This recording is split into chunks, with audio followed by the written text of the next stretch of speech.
Hey everybody, it's Wayne. Thanks for tuning in for another weekly Wheel and Other Options update. Today we're going to give you the rundown on Best Buy. And just this past week, I had a covered call contract in which the buyer exercised early, essentially snatching my 100 shares. So we'll give you the play-by-play on that. Things start here with the 100 shares that I purchased back in November of 2022. My cost basis for those 100 shares was $69.99 times 100. So my cost basis going into this entire transaction, $6,999. Now, from the get-go, I was able to write covered calls pretty steadily for the remainder of 2022. And you can see here, I wrote a total of 8 contracts for 2022, and that totaled $207. Let's go ahead and break it down for 2023. And you guys will also see pretty much on a weekly basis, I have been able to sell covered calls against my 100 shares. Perhaps more important is throughout every contract I wrote, I don't think I ever wrote below my cost basis, which is really the step one into being successful at selling covered calls. So for 2023, up until early assignment just past week, I wrote a total of 22 contracts. That's a total of $603 for 2023. That means if you add up 2022, 2023, I made $810 in premium. Not too bad, but there's more. As you guys know, Best Buy pays a pretty solid dividend. Let's go ahead and take a look here at those stats. And you'll see today's forward yield is 4.61%. They pay $3.68 per share on an annual basis. That breaks down to a quarterly amount of 92 cents a share per quarter.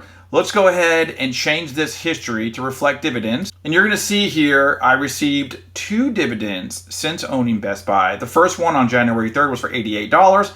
That's when Best Buy had a lower dividend rate. Then I saw the increase that was reflected in the April 13th payout of $92.99. So if we break down dividends, for those 2 big payers, I made $180.99, which means if you add that with the premium, that puts me at $990.99. Now remember, my cost basis is $69.99. Let's go ahead and give you guys a rundown of the last transaction leading into early assignment, and that's going to be line item 89 that I've got highlighted.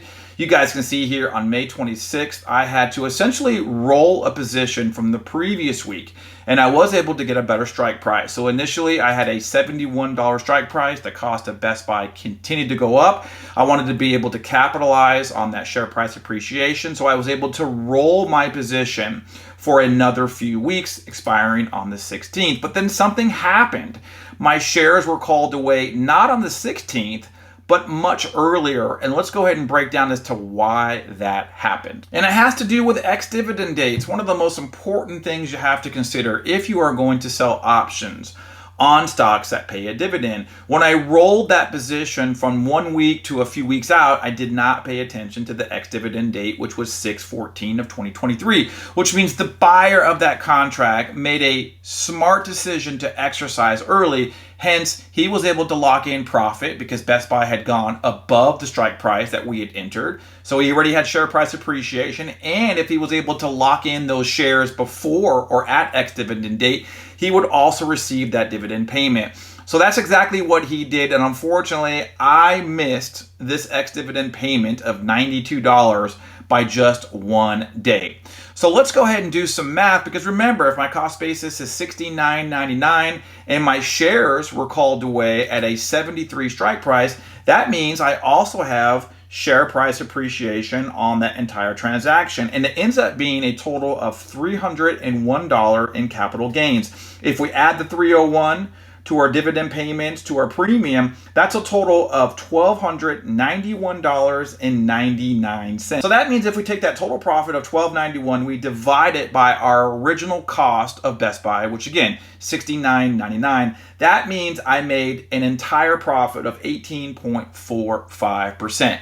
So I'm very happy with that, considering I didn't even own the stock for an entire year. To be able to say that I made 18% is not bad. So what do I miss out on? Obviously, it's going to be the upside. If we look here at what Best Buy is currently trading at, it's close to $80 per share. I had to part ways with my shares at 73. So obviously the buyer in this particular contract was very fortunate. He made out like a bandit, even though he had to initially pay premium up front. But remember, I'm not just looking at the one transaction. I'm looking at all of the premium that I earned for the entirety of 2023 and 2022. That's why it's also important to keep track of your cost basis. Hey, I hope you guys got some great information on this. I will try to jump back into Best Buy. I guess the big question comes, Wayne, if your goal is to reach $15,000 in dividend income, that's a pretty sizable hit. In fact, $368 that I'm no longer receiving on an annual basis for passive income. So you guys will have to remain tuned in to see what I use that $7,300 to buy as far as another dividend stock. You guys will have to remain tuned in, and we'll see you on the next one.